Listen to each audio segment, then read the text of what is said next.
Halo guys, ya malam ini kita bakal on lagi dengan ilmu keuangan ya. Jadi kita, bro, Halo bro, kenapa ya? kayaknya ada problem deh. Ya udah, no problem.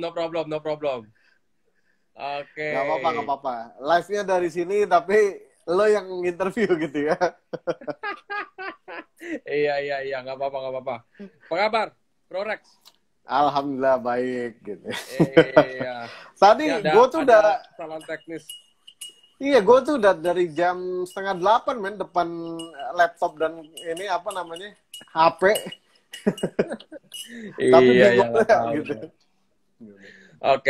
Oke, Bro Rex. Jadi ini lucu nih ya. Jadi gue yang interview tapi pakai apa yang live dari Pudis gitu. No problem. Karena dua-duanya juga nanti akan muncul ya ke audiens masing-masing. Oke, Bro Rex. Jadi malam ini sesuai dengan jadwal.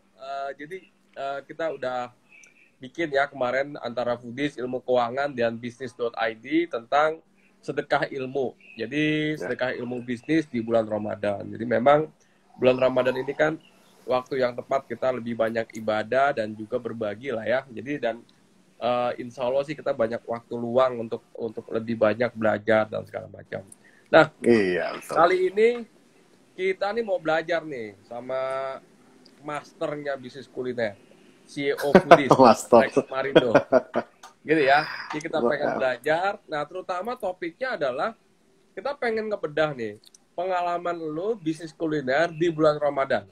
Ini sebenarnya bagus atau enggak sih? Nah, kayak gitu ya. Jadi ada teman-teman yang nanya, sebenarnya bulan Ramadan bagus atau enggak sih? Sales tuh harusnya naik atau enggak sih? Nah, ini yang mungkin soalnya tadi pagi dari sore ada juga satu outlet di daerah Depok. Dia ngeluh nih, selama bulan Ramadan nih udah berapa hari ini penjualannya nggak naik, malah cenderung turun gitu kan. Lalu buka puasa juga nggak begitu rame gitu dari sisi dine in dan segala macam. Nah, gue nggak tahu nih pengalaman lu gimana, Rek? Ya, kalau pengalaman gue ya dari zaman dulu ya, selalu kalau Ramadan itu pasti terjadi penurunan bro biasanya. Ya ini pengalaman ya, apalagi untuk bisnis-bisnis yang memang mengandalkan dine in, ya mengandalkan dine in, kemudian mengandalkan nongkrong ataupun hangout seperti itu. Nah biasanya agak berat sih kalau bicara sudah bulan Ramadan, karena kan kita tuh kalau terbagi 3 fase ya. Kalau dulu misalnya gue di abnormal tuh kan itu terbagi 3 fase. Ada omset pagi sampai sebelum makan siang, ada omset makan siang ke sore, dan sore ke malam gitu ya, dan 20.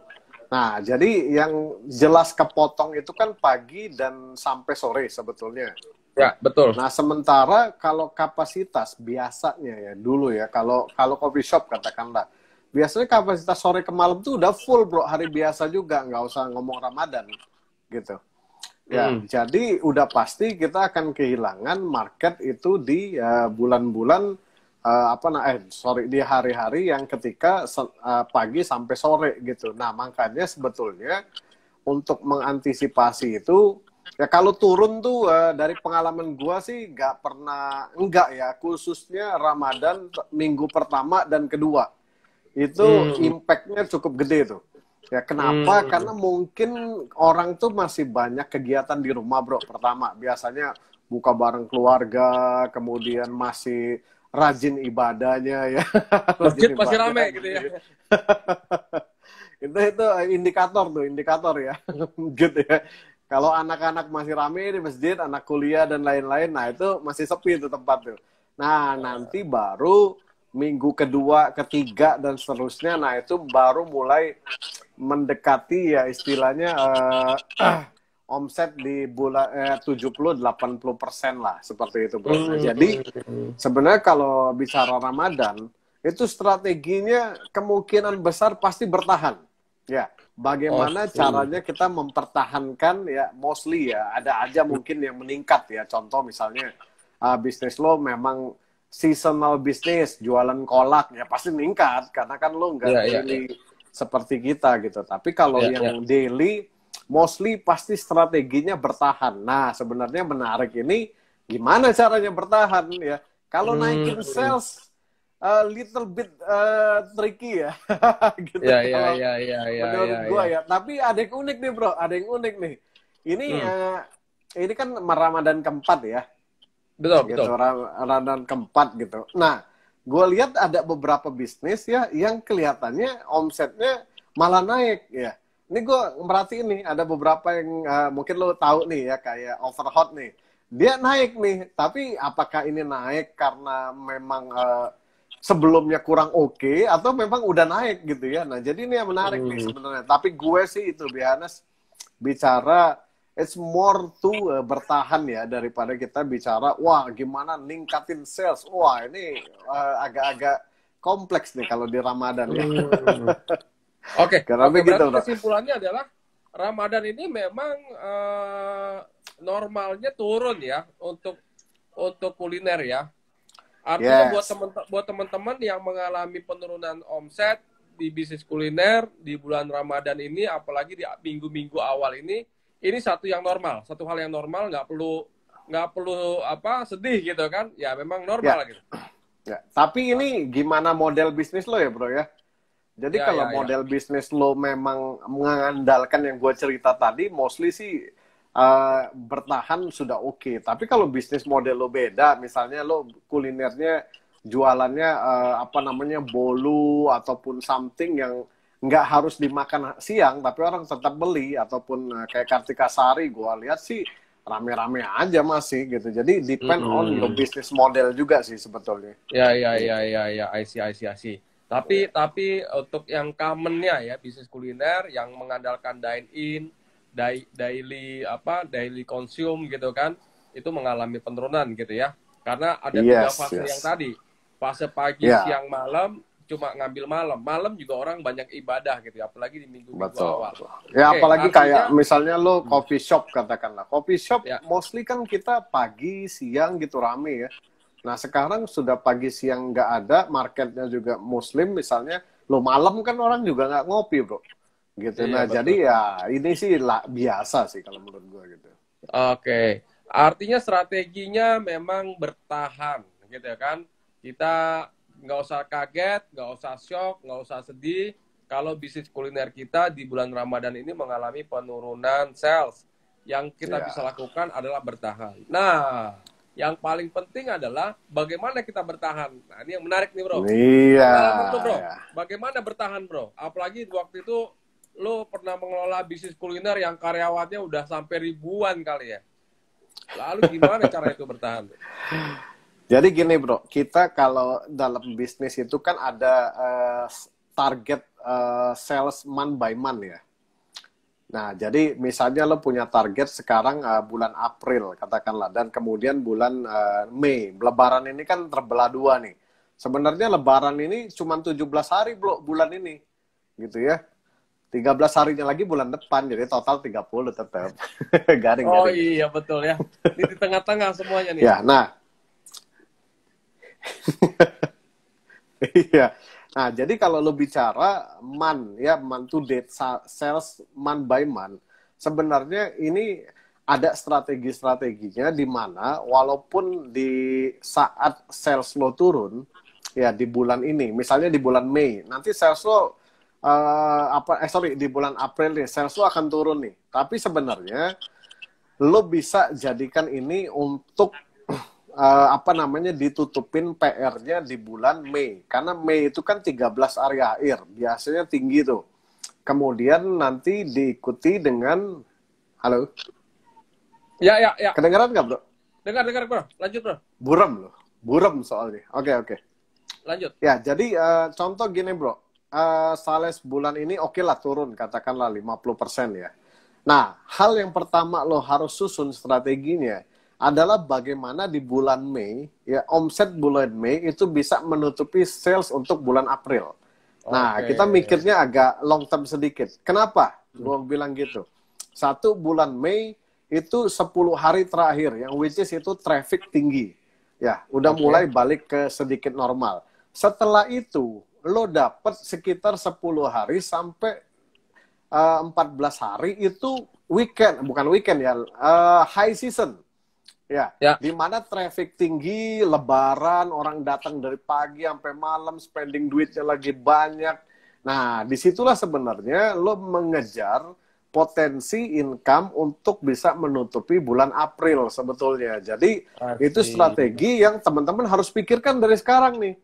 Ya, nanti lebaran nih gue seminggu gimana nih strateginya biar tercapai sales ya. Contoh misalnya, biasanya dulu kalau lebaran itu price agak naik sedikit, Bro, seminggu awal Oke. lebaran. Ya, Ya, price agak naik sedikit. Yang which is itu wajar lah. Kan kalau di bisnis kita harus bayar consumer. THR dan Betul, lain-lain. betul. Jadi biasa tuh. Ya, ada kenaikan sedikit. Nah, price. Kemudian kita juga harus maksimalin kapasitas tuh. Putarannya harus bagus tuh dalam sehari itu ya. Jadi dari Ya, pagi sampai malam tuh dapat. Nah, di situ sebenarnya kita bisa ngejar sales kita itu cukup tinggi sebetulnya di bulan Mei ya. Jadi untuk menutupi di bulan April yang memang ya karena kita udah jalan nih, gua rasa semua juga udah kena impact-nya ya. Mulai lebaran masih ada pembatasan 50% yang boleh ngafe dan lain-lain seperti itu. Nah, itu strategi yang pertama, Bro. Jadi mulai berpikir bulan depan mau ngapain untuk memaksimalkan sales. Ya, baik itu dari oke. strategi pricing, strategi menu, ataupun cash service, apapun itu deh yang bisa dipikirin untuk menyambut ya high seasonnya, high trafficnya setelah Lebaran. Nah, itu yang pertama, Bro. Ya, ya, ya, ya, ya, ya. Oke, oke, oke. Jadi intinya adalah, poinnya adalah kita pada saat Ramadan yang seperti ini tahun ini, gitu ya, karena Ramadan ini ada di 2 bulan, April dan Mei, maka kita harus bikin target 2 bulan. Jadi Yes. kekurangan sales di bulan April itu harus dikejar di bulan Mei. Dengan asumsi bulan April memang karena setengahnya ada di bulan April, jadi bulan Ramadan ini kan setengahnya di April, setengahnya di Mei ya. Iya, Jadi betul. di minggu ketiga dan keempat biasanya traffic agak mulai naik lagi, gitu ya. Di situ kita mesti kejar. Nah, Bro, artinya gini, artinya kalau di bulan April seperti ini, kita promo-promo apapun itu gimana hasilnya kira-kira di minggu-minggu Nah, pertama kedua nih? oke. Ini menarik nih. Sebetulnya di bulan lalu, Bro, sebulan sebelum Ramadan, Foodies itu udah meluncurkan e-book gratis tuh. Bisa dicek di blognya. 21 strategi untuk meningkatkan sales di bulan Ramadan. Nah, coba teman-teman tuh. Nah, Luar biasa cek tuh. ya di Cek blog Foodies. foodies.id. Jadi sebenarnya kalau ngomong sekarang nih udah agak-agak kelewatan sedikit ya, teman-teman harusnya udah punya strategi bagaimana ya untuk mengantisipasi bulan Ramadan. Tapi nggak apa-apa karena baru jalan 4 hari kita bahas juga tetap karena kan Ya, bisa jadi persiapan untuk minggu depan gitu kan ya. betul. Nah, itu tadi yang pertama. Yang kedua, bagaimana mengantisipasi bulan Ramadan ini? Kita tuh harus nyusun strategi menu yang tepat, Bro, di bulan Ramadan. Ya, Oke. strategi menu itu harus direview kembali, harus diulang kembali, dan harus distrategikan kembali. Ya, contoh misalnya di beberapa resto ya, mereka mengeluarkan menu-menu bundling atau menu-menu paket yang bisa atau hanya bisa dipesan menu-menu tersebut ketika berbuka puasa. Ya, Oke. tujuannya apa? Biar APC tercapai, Bro. Jadi average purchase-nya tercapai. Karena traffic aja nggak nolong kalau cuma datang beli es teh manis misalnya. Jadi orang itu dipaksa, ya konsumen itu dipaksa untuk mengambil menu-menu paket di dalam sebuah tempat ataupun dia mau membeli online dan segala macamnya. Nah, menu paket ini sebenarnya bagus karena ini strategi APC ya, berarti average per check sehingga nanti kita bisa mendapatkan sales untuk kapasitas yang kita miliki. Nah, jadi itu sesuatu yang perlu dipikirin. Kemudian juga ya di menu-menu paket ini biasanya, Bro ya, orang itu si pebisnis kuliner itu udah mempertimbangkan sekali. Misalnya menu-menu ini menu-menu yang sudah di-prepare atau disiapkan lebih dulu. Menu-menu yang COGS-nya lebih rendah sehingga net profit lebih tinggi. Kemudian menu-menu yang di-serving juga bisa dalam waktu yang cepat. Jadi biasanya kalau di restoran yang udah paham strategi ini, dia akan simpen tuh menu-menu yang misalnya baru setengah jam, 45 menit baru bisa dikeluarin. Karena memang prosesnya panjang ya. mulai dari dibersihin, dikupas, di steam, di apa. Nah, ini 45 menit. Lo bayangin aja, orang datang kalau perlu 5 menit makanan keluar, biar selesai keluar lagi gitu, masuk lagi. Kan traffic nih yang penting.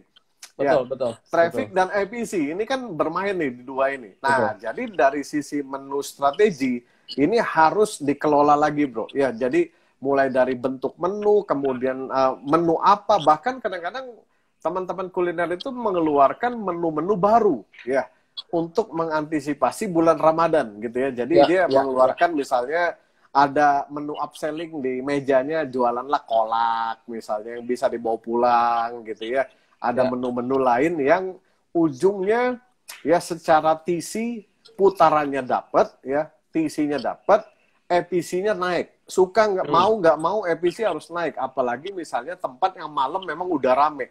Jadi pilihannya adalah nge-up EPC sebetulnya. EPC ini bisa di-up tentu dengan menu strategi seperti itu. Nah, jadi ini nomor 2 tadi ya, bahas kalau di bulan Ramadan. Berarti kita harus susun menu strategi dengan tepat dan cerdas ya. Nah, gitu. Bro, sebelum lanjut bro, menu ya, kita bahas menu. Artinya menu strategi ini kita akan mengikuti, contohnya gini, kan sekarang banyak ya, karena dia kasih Toto bikin menu tagilan gitu loh. Nah, apakah semua bisnis kuliner harus meng-adjust menunya, padahal sebelumnya menu-menu itu nggak ada di outletnya dia gitu? Atau gimana strateginya?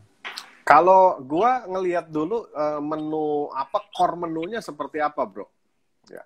Kalau core menu lo, misalnya lo coffee shop, lo tidak punya core untuk menu berbuka puasa, katakanlah, di mana orang buka puasa, tentu mereka bukan makan croissant, bro. Croissant. Betul. Gitu-gitu kan. Masa gue makan croissant gitu buka puasa. Nah, artinya kan lo harus adjust kalau lo nggak punya itu. Otherwise, konsumen nggak akan datang ke tempat lo. Ya, jadi mungkin lo keluarkan spesial menu saat itu. Ya, misalnya menu bukber, menu ngeliwet bareng, kemudian menu ada ayam bakar, something like that. Itu kalau menu lo memang secara core-nya tidak mendukung untuk mendatangkan traffic orang berbuka puasa. Ya. Nah, tapi kalau secara core lo sudah mendukung, nah lo tinggal perlu adjust ya. Apakah mengurangi jumlah menu yang di-serving, kemudian mempersiapkan menunya lebih cepat. Nah, hal-hal seperti itu, bro. Oke. Artinya memungkinkan kita untuk mengeluarkan spesial menu ya. Walaupun sebenarnya menu itu nggak pernah ada di resto kita gitu. Yes, I think yes. Gitu. Dan sebenarnya kan lo nggak perlu istilahnya meriset, lo juga bisa bekerja sama, bro, berkolaborasi misalnya. Ya, karena lo misalnya kafe yang tidak terlalu price sensitif tempatnya misalnya ya. Nah, lo ngeluarin menu ayam bakar dan lain-lain. Ya, lo outsource aja ke tempat warung tenda ayam bakar gitu-gitu. Yang which is ketika lo plating di tempat lo, ya mungkin lo beli 15.000, lo plating, lo jual 35. Cuannya sudah gede gitu. Ya karena kan temporary aja, bukan jadi menu andalan, bukan jadi core gitu. Oke, teman-teman, itu pelajaran yang bagus ya. Artinya walaupun kita lihat core menu kita, lalu kalau core menu kita nggak memungkinkan dikonsumsi pada saat orang berbuka dan segala macam, kita bisa mengeluarkan spesial menu. Menu khusus yang hanya kita keluarkan di bulan Ramadan. Konsepnya bisa produksi sendiri atau bisa kolaborasi gitu kan, bisa kolaborasi untuk bisa meningkatkan traffic dan efisi tadi. Oke, lanjut bro, yang ketiga apa bro?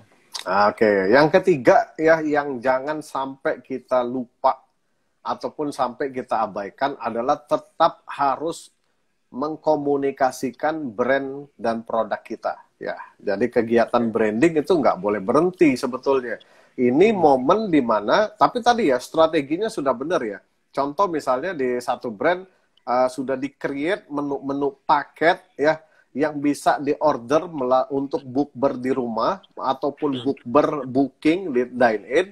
Nah, kemudian menu-menu ini mereka jadikan bahan untuk melakukan komunikasi brand.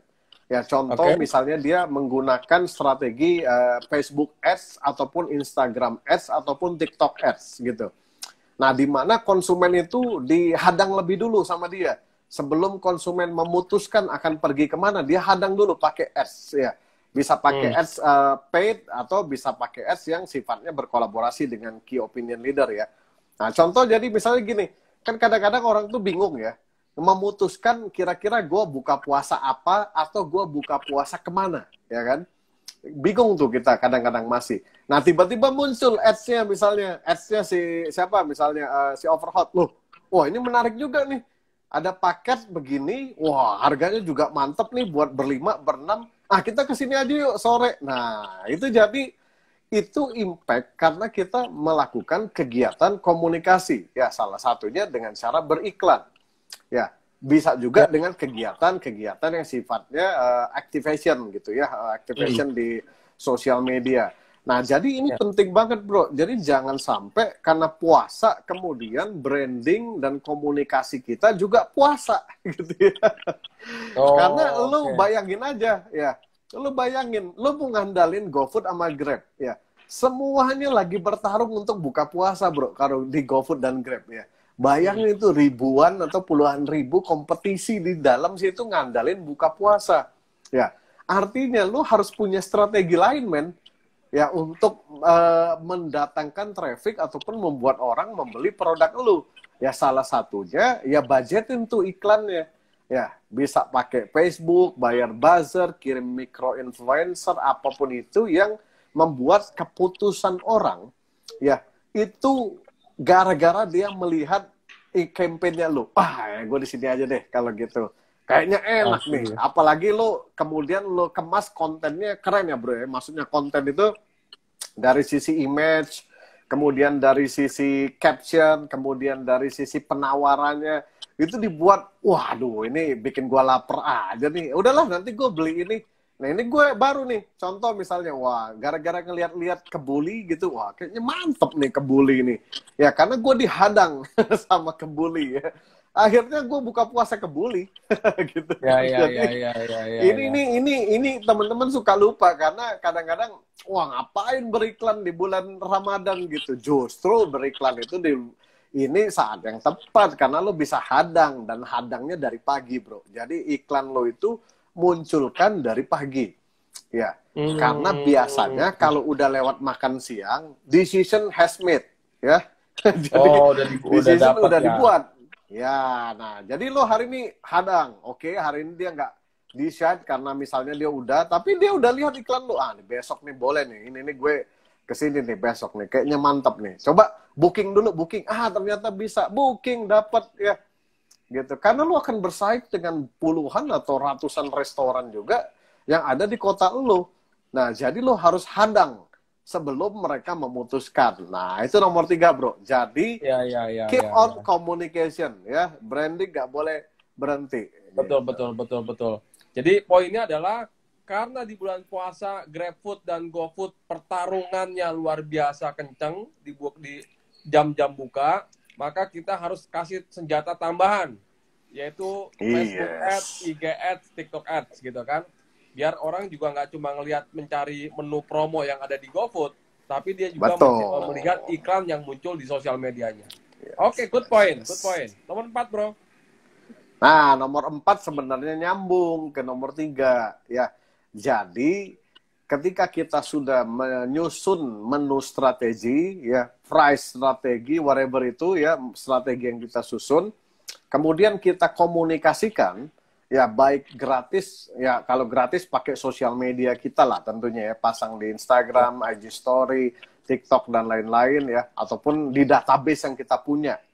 Ya, biasanya kan kita punya tuh database, ya, yang resto-resto yang sudah menggunakan aplikasi ataupun menggunakan POS seperti itu ya. Nah, jadi kalau teman-teman nggak punya database, nah ini PR pasti. Karena nggak ada yang bisa dikelola jadinya. Lu mau ngelola apa nggak punya database? Ya gitu kan. Betul. Nah, ini akan jadi weak point nih. Makanya gue suka bilang database, ambil database-nya ya. Jadi jangan cuma ngandalin delivery online. Nah, nyambung ke situ ya. Di bulan Ramadan, kalau menurut gua, kita juga harus terus menerapkan yang namanya alternatif sales channel, ya. Nah, jadi jangan hanya berpaku pada dine-in, yang which is itu kemungkinan akan turun. Ya. Jangan hanya berpaku pada delivery online, Gojek dan GoFood, Gojek dan Grab, karena kompetisinya akan sangat sengit, memperebutkan buka puasa dan ke atasnya, yang which is sekarang juga udah sengit, nggak usah ngomongin buka puasa ya, nggak buka puasanya udah sengit kompetisinya. Ya, tapi gunakan juga sales channel lain yang mungkin akan cukup efektif. Ya, contohnya misalnya WA bisnis. Ya, jadi gini, ketika lo misalnya beriklan di Facebook, bro, ya, lo tampilkan tuh, wah menu bukber misalnya ya, dari harga 250 coret, cuman jadi 180. Ya, bukber ber-10, jadi murah banget tuh bukber, 18.000. Tapi kan secara APC sebenarnya tinggi. Ya, dan juga sebenarnya mungkin temennya es teh manis dan kawan-kawan. Nah, ketika orang lihat, ya, iklan ini, dan orang klik, tarik ke WA lo, bro, WA bisnis lo. Ya, jadi tarik ke WA bisnis, which is itu akan menjadi database lo. Ya, kemudian kalaupun biaya iklan itu keluar, kita sudah bisa hitung langsung call to action-nya, konversinya itu kita habisin 300.000, jadi berapa yang order? Karena semuanya dilarikan ke database WA bisnis. Jadi tertrack, pasti tertrack, nggak mungkin enggak. Ya, either dia misalnya memutuskan untuk booking dine-in, oke, no problem. Ya, kita bisa dapat data, yang penting. Atau dia ternyata mau pesan untuk delivery, no problem, lo delivery. Ya, tinggal lo kirim pakai GoSend kok kalau lo nggak punya gitu ya. Which is biaya pasti lebih murah lah daripada lo naikin fee-nya delivery online seperti itu kan. Nah, ataupun mereka baru bertanya-tanya, no problem. Tapi ini merupakan other sales channel yang bisa kita kelola, which is database-nya jadi punya kita juga. Ya, nah kalau mau lebih canggih sih sebetulnya, tapi belum banyak yang tahu ya. Bahkan WA itu udah bisa pakai robot, bro. Ya. Jadi di Overhot itu udah pakai robot tuh WA-nya. Jadi kalau lo nanti di Bandung lo tes, semuanya done by robot. Ya, bahkan mereka sampai GoSend ataupun GrabSend yang mengeksekusi pengirimannya. Gila kan? Gitu. Jadi udah nggak ada admin lagi. Dan lebih edan lagi, bro, ya. Ternyata kita bisa alokasikan budget untuk ngeblas database kita kurang lebih 5.000 sampai 7.000 database tanpa harus khawatir kena spam. Gitu. Karena resmi melalui vendor itulah. Ya, gitu. Nah, menggunakan WA. Nah, ini kan interesting nih jadinya, sehingga kita bisa istilahnya menyergap ya target market untuk masuk dulu ke kita, jangan ke orang lain. Ya, itu satu, bisa menggunakan WA ya. Kemudian kita juga bisa ya menciptakan sales revenue lain yang masih terkait dengan ini, misalnya buatlah paket terkait dengan big order misalnya, atau paket untuk disedekahkan. Nah, jadi bisa di campaign tuh. Karena which is sekarang pasti banyak banget yang orang-orang pengen mengirim makanan dalam box ke masjid-masjid seperti itu. Ya. Betul. Nah, kemudian juga kalau teman-teman bermain di produk-produk yang, contoh nih coffee shop, dia punya satu cake ya, misalnya banana cake atau pandan cake yang enak banget. Nah, coba dipikirin misalnya ya untuk mulai di-campaignin ya melalui e-commerce ya, untuk kemudian orang PO dulu. Ya, pre-order dulu. Wah, nanti asik banget nih kalau gue bisa makan buka puasa dengan yang manis, banana cake. Wah, ini dari Anomali misalnya, atau dari mana banana cake-nya. Nah, ini bisa bikin sistem PO, bro. Ya, selama Ramadan terima PO kita. Gitu. Nah, jadi kita punya alternatif sales channel lain yang bisa membantu kita akhirnya yang mendapatkan omset ya sesuai yang kita targetkan, atau setidaknya membuat kita bisa bertahan sebetulnya. Gitu, bro. Iya, oke. Oke, gua simpulkan lagi, bro. Jadi database ini menjadi satu hal yang penting gitu ya. Artinya pada saat kita lakukan iklan, call to action-nya kita arahkan lagi ke WA gitu ya. Lalu nanti kita bisa dapetin database dan kita bisa langsung engage dengan calon pembeli kita gitu kan. Lalu selanjutnya juga channel. Tadi channel juga kita mesti cari, dan gue lihat juga tadi lo punya ide untuk cari-cari kegiatan-kegiatan atau misalkan yang kita bisa delivery acara-acara di luar, bukber bareng, bisa juga kita pakai siasat sedekah gitu kan. Jadi banyak orang yang ngadain buka puasa bersama dan segala macam. Oke, good point. Gue malah banyak dapat ide nih. Lanjut bro, lanjut bro. Oke, ini yang terakhir nih ya. Yang terakhir yang sebenarnya nyambung juga adalah alternatif revenue. Nah, jadi kalau tadi kan alternatif sales funnel ya, channel. Ya, channel. Nah, sekarang kita alternatif revenue gitu ya. Okay. Kalau contohnya misal kalau coffee shop atau resto, buatlah hampers misalnya ya selama bulan Ramadan gitu. Jadi lo bisa dapat hampers nih senilai 500.000 yang kemudian hampers ini bisa lo kirim-kirim nih ke siapa-siapapun ya. Kalau dulu hampers gue isinya apa bro? Isinya hampers menu kan, kita atau gimana? Hampers tuh macam-macam bro. Bisa menu, bisa merchandise, bisa voucher. Oh ya. Kan voucher lo bikin kado kemudian lo kirim ke kenalan-kenalan lo, isinya voucher 1 juta untuk makan di abnormal misalnya, kan bisa begitu. Hampers nggak harus barang-barang Rinso dan kawan-kawan itu maksudnya gitu ya. Nah jadi lo bisa jual hampers ya, jual hampers misalnya lo coffee shop kemudian lo jual hampers, ayo hadiahkan voucher senilai 1 juta buat teman-teman lo selama Ramadan ini. Wah gila, kalau ngehadiahin 1 juta, ngehadiahin ke 30 orang 30 juta bro, itu berarti gitu kan hampers aja gitu ya. Kemudian contoh lagi, kalau lo cukup besar bisnisnya, cabang lo udah banyak, dulu gue praktekin nih di abnormal ya, lo minta semua vendor beli hampers, ya kan?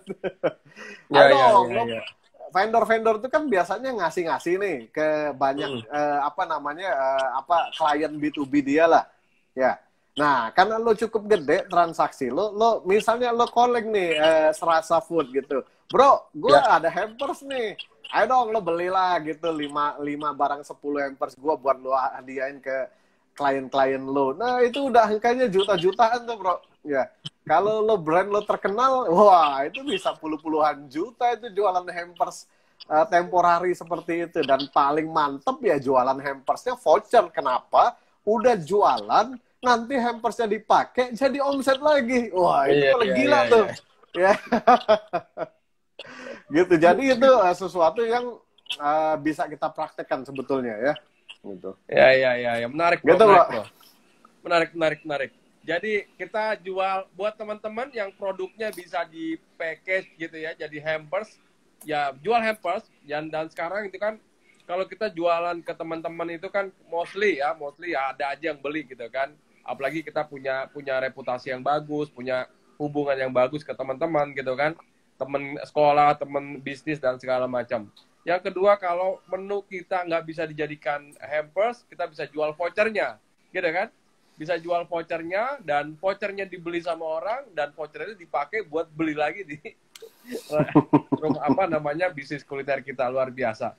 Wah, ini idenya banyak banget nih bro. Besok gua langsung eksekusi nih. Wah. Spesialis deh lu kalau udah soal bagaimana ningkatin revenue. Bro, gitu. Ya. Ini sebenarnya kan baru 5 dari 21 ya. Jadi kalau gua lihat, ini baru 5 dari 21, tapi waktunya nggak cukup. Jadi teman-teman kalau mau tahu caranya, foodies.id ngerilis free ebook 20 cara menghadapi bulan Ramadan untuk bisnis kuliner. Silakan Anda kunjungi foodies.id, download ya. Download free ebooknya di sana.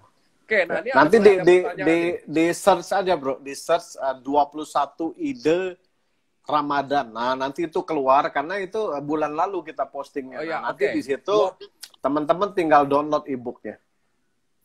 Oke. Dicari cari aja 21 ide di bisnis kuliner di bulan Ramadan ya. Silakan download. Ini ada pertanyaan nih, Bro.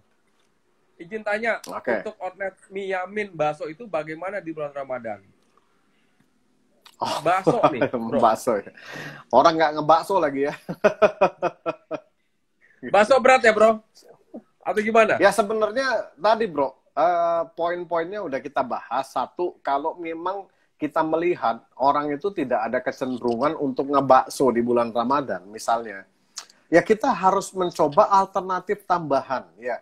Jualan produk-produk yang memang bisa dinikmati di bulan Ramadan. Kalau memang tidak memungkinkan ya, dan which is itu nggak mungkin karena kita harus do something kan sebetulnya, nggak mungkin dong kita nggak ada kegiatan sama sekali gitu. Jadi kita harus berkreasi dengan menu-menu strategi sebetulnya. Ya. Nah, tadi menu strategi kan kita udah bahas tuh, misalnya create menu baru atau ciptakan bundling atau create menu-menu seasonal dan lain-lain gitu ya. Misalnya biasanya bakso, oke deh, gue tambahin nasi deh sekarang, baksonya ada nasi bakso minimal. Jadi orang kan pengen makan nasi misalnya. Atau create sesuatu yang bikin wow misalnya ya. Misalnya baksonya terbuat dari pisang sementara ini karena bisa jadiin kolak. Nah, hal-hal kayak gitu kita harus kreatif dan inovatif tentunya. Kalau enggak ya repot, kita cuman pasrah, gue jual bakso, which is nggak ada yang beli bakso. Kalau buka puasa mungkin gorengan. Ya udah, kalau jualan baksonya nggak laku, ya saat itu bikin bisnis gorengan dulu tambahan. Ya, misalnya goreng cilok kek, apa goreng tahu kek, goreng apa, baksonya ada tahu, dibikin tahu goreng dan batagor misalnya. Which is kalau snack-snack begini kan sering dibeli nih, Bro. Ya betul, kemarin ini nih si di Bandung nih misalnya ya, beberapa bisnis kayak tahu tejo itu sampai bikin 2 kompor, Bro. Karena rame banget dibuka puasa. Nah, kita lihat nih. Nah, ini jualan tahu rame. Bakso gue ada tahunya. Ya udah, lu jualan tahu goreng dulu, tambahin ya di outlet lu tersebut sehingga ada traffic jadinya. Atau lu tambahin kolak pisang kayak dan lain-lain. Intinya jangan berpasrah dengan kondisi yang udah ada gitu, karena biar bagaimanapun buka puasa nggak akan maju jamnya bukanya gitu ya, tetap jamnya pasti di sore ke malam gitu, nggak jadi siang gitu karena doa misalnya gitu. Oke, paham. Intinya adalah jangan melakukan hal yang biasa-biasa aja di bulan Ramadan ini gitu kan.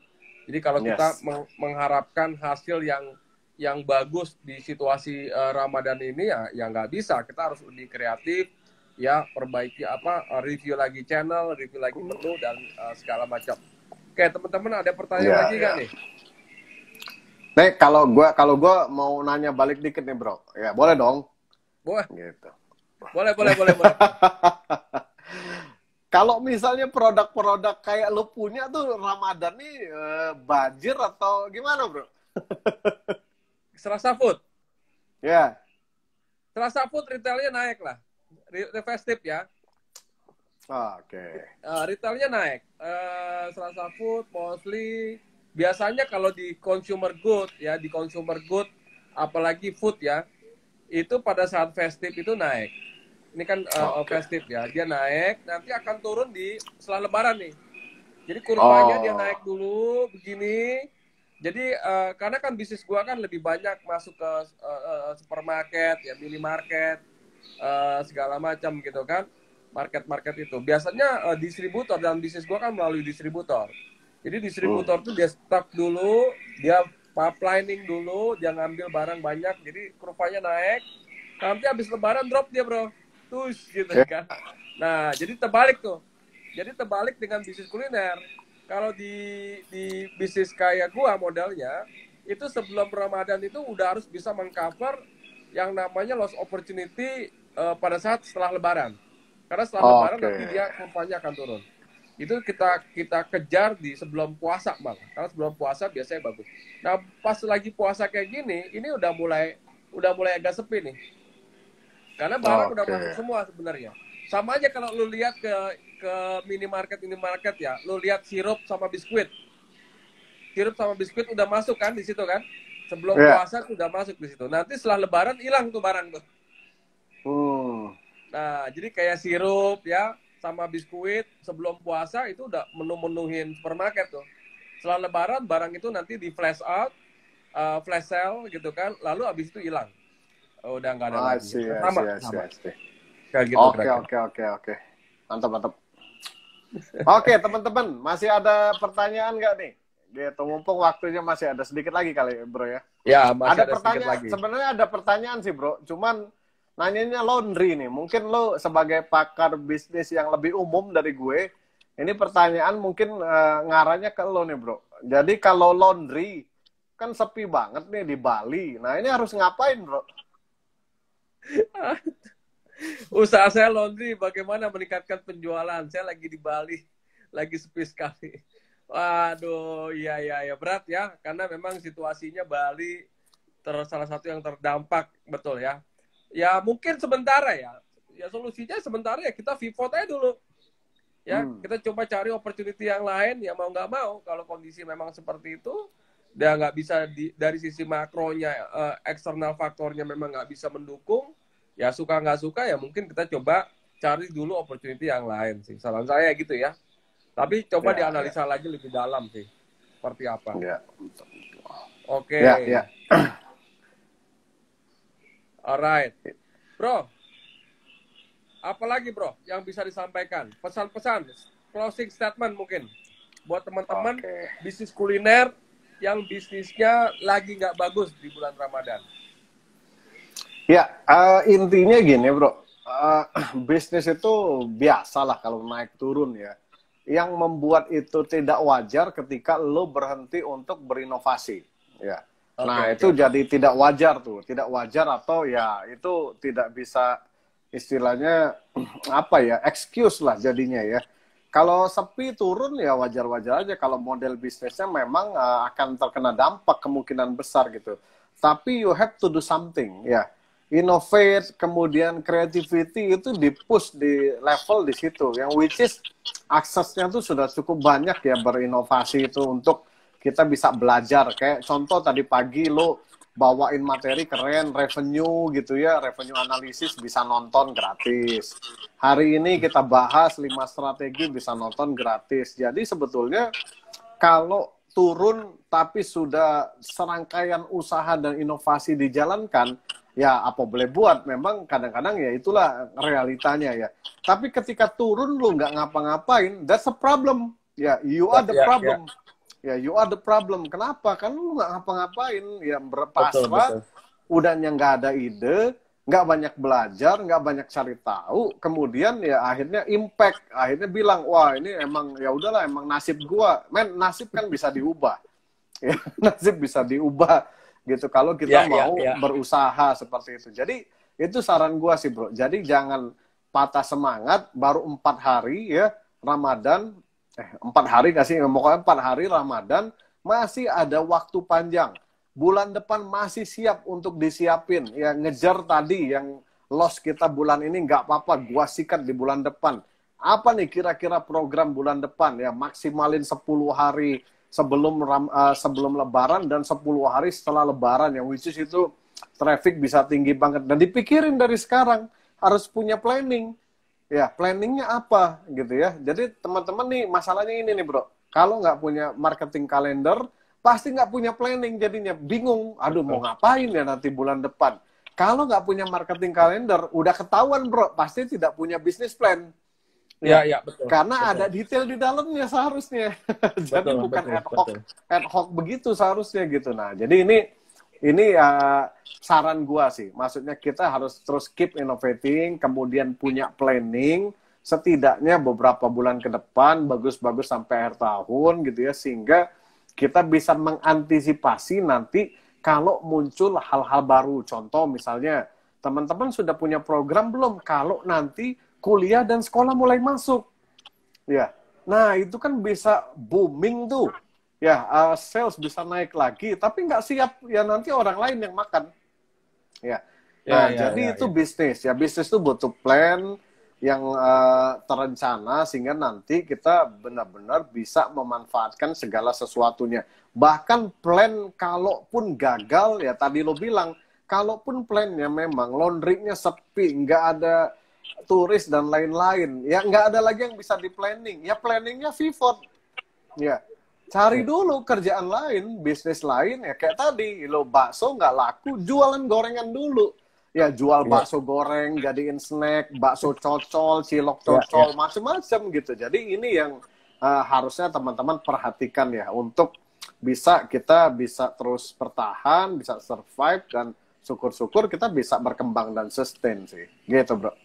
Oke, poinnya adalah poinnya adalah jangan nyerah, gitu kan? Jangan nyerah, Yes, jangan nyerah, yes. terus inovasi, terus belajar, gitu kan?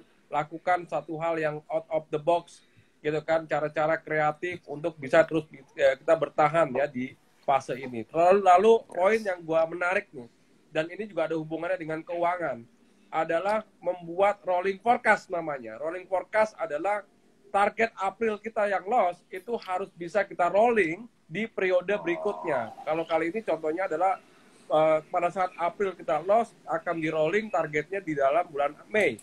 Jadi bulan April nggak apa-apa kita bertahan, bulan Mei kita habis-habisan untuk bisa menutupi kekurangan sales di bulan April. Ini menarik nih karena di keuangan pun kita lakukan itu biasanya. Kita lakukan itu. Jadi walaupun April dari sisi target tidak mencapai, gitu ya, tapi kekurangan itu bisa di-cover pada saat Anda masuk bulan Mei, di mana bulan Mei pertama THR itu udah keluar. THR udah keluar, orang juga udah banyak lagi untuk spending keluar gitu kan, udah mulai banyak ketemu teman lama dan segala macam. Di situ kita hajar. Lalu tadi yang menarik adalah apapun produk Anda harus bisa cari channel-channel yang lain. Gitu kan, channel-channel yang lain, bahkan sampai kita bisa ngeluarin spesial menu. Gitu kan, walaupun menu itu nggak ada di kita. Jadi ini menarik banget nih. Dan ini gue juga banyak belajar nih, banyak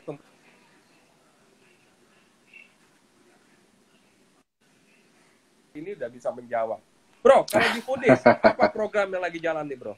Apa program yang bisa teman-teman ikutin? Wah, kalau program ada beberapa program yang keren banget nih, bro ya. Satu yang paling keren itu nanti di bulan Mei, bro, di mana akan ada Foodies Bootcamp. Ya, tentang valuasi investor dan pendanaan dan funding. Ya, nah ini bootcamp 4 hari dan kerennya bro, ini sudah WL lebih dari 60 orang yang WL. Ya, 60 perusahaan. Padahal belum mulai di campaign. Ya, karena gila banget sih acaranya. Acaranya kan nanti ada kita, kemudian insya Allah ada Pak Budi Isman juga. Jadi di mana teman-teman bisa membuat valuasi bisnisnya nanti di situ dan berkesempatan untuk bertemu langsung, dia presentasi langsung dengan investor-investor yang memang tertarik di bidang kuliner, bro ya. Contohnya yang lo sounding ya, SS Capital gitu-gitu. Nah, jadi ini program yang keren banget dan sudah WL-nya lebih dari 60 nih. Udah banyak yang maksa. Gua wajib tembus ya, padahal dibatasin cuma 28 peserta. Jadi ya nantilah ngelihat ya gimana caranya gitu ya. Nah, itu yang pertama, bro. Yang kedua juga yang paling dekat kita punya program sekolah bisnis kuliner, bro. Nah, kalau sekolah bisnis kuliner ini programnya 6 bulan, ada offline dan online. Kalau offline, teman-teman nanti di Bandung, ya macam sekolah aja. Jadi kayak macam sekolah kejuruan gitu, 6 bulan. Ya, keluarannya tentu targetnya punya bisnis. Jadi ini memang untuk yang baru akan memulai bisnis ataupun baru awal berbisnis. Dan dia pengen bootcamp, bukan bootcamp, pengen sekolah dulu deh di Bandung selama 6 bulan. Tapi bisa juga diikuti online. Ya, nah nanti sekolah ini punya kurikulum khusus, bro, yang kita udah develop bareng nih. Ya, jadi kurang lebih modulnya berapa puluh, kemudian videonya juga banyak banget. Nah, ini yang pertama nih di Indonesia sebetulnya. Jadi kalau teman-teman mau cek di sekolahkuliner.com. Nah, nanti teman-teman bisa cek dan bisa mulai kuliner kalau nggak salah ya. Sekolahkuliner.com. Kalau websitenya biar pendek sekolahkuliner.com. Nah, itu, bro. Program terhot Foodies. Kalau ilmu keuangan ada program apa nih, Bo? Tadi sebenarnya ada satu nih yang mau gua tanya nih. Cash flow ini kan juga penting, bro. Nanti terkait dengan bulan ini ya, karena ada THR, ada gaji dan lain-lain. Nah, teman-teman ini harus aware juga ya soal cash flow kayaknya. Waduh, betul tuh. Menarik tuh, bro. Kita bikin webinar lah kalau kayak gitu. Nah, boleh gratis. Kita bikin kopdar aja, biasa gratis. Ya, kita bikin kopdar ya. Cash flow boleh. menghadapi payroll plus THR. Bagaimana ngadepinnya? Udah garuk-garuk kepala nih bro, kalau udah aduh waktunya berdekatan lagi ya lah. Ya, betul betul. Gitu. Cash flow menjelang THR ini menarik ya, dan ini challenge ya. Dan ini menariknya kita sebagai pengusaha. Kalau kita udah memilih sebagai pengusaha, ya udah. Anda dulu waktu kita masih kerja ya bro, kita nungguin dapat THR. Pada saat kita jadi pengusaha, ya kita harus bayar THR kan gitu kan. Nah, di sini menariknya, di sini tantangannya, dan di sini serunya. Bagaimana kita bisa memanage cash flow kita, bisa bayar THR, karyawan happy, kitanya juga happy. Nah ini, jadi jangan sampai karyawan happy, kitanya manyun gitu loh. Jadi kita juga bisa belajar. Di ilmu keuangan kita banyak program sih bro. Pertama, ilmu keuangan itu adalah content provider ya untuk teman-teman kita apapun bisnisnya yang mau belajar lebih dalam tentang financial management ya. Jadi tentang ilmu keuangan bisnis. Nah kita ada e-course sih. Jadi gue bikin e-course ya, ada sekitar 50 video, itu belajar keuangan lebih gampang lah. Bagaimana caranya belajar keuangan lebih gampang, bisa sembari tiduran gitu kan. Lalu kita bisa paham, oh ini maksudnya. Jadi teman-teman bisa kunjungin ilmukeuangan.com kalau teman-teman mau belajar lebih banyak tentang keuangan. Kalau mau ikut e-course-nya juga silakan. Ada promo juga kalau nggak salah 50% diskon Ramadan ya. Jadi silakan. Waduh, mantep banget.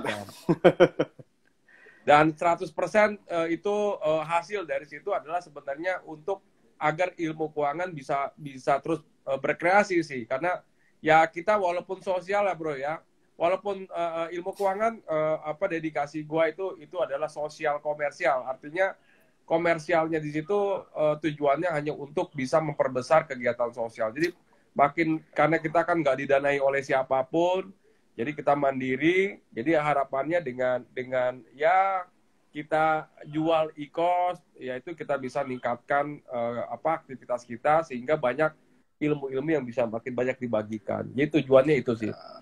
Jadi teman-teman silakan aja mau belajar ilmu keuangan lebih dalam, monggo, gitu kan. Dan mau belajar bisnis kuliner ya Foodies. Intinya adalah Foodies ini jagonya bisnis kuliner. Udah, pokoknya nggak ada yang lain. Siap. Oke, teman-teman kalau gitu, thank you waktunya Bro Rex. Thank you. Thank you banget nih. Kopi darat ya, Kopdar sama Foodies terkait masalah cash flow menjelang THR. Oke, siap.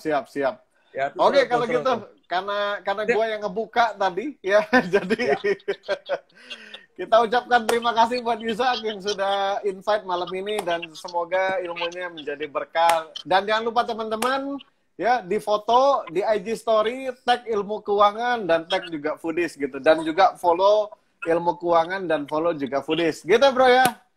Sip, thank you bro. Oke deh, kalau gitu, thank you. Yo, assalamualaikum. Yo, assalamualaikum warahmatullahi wabarakatuh.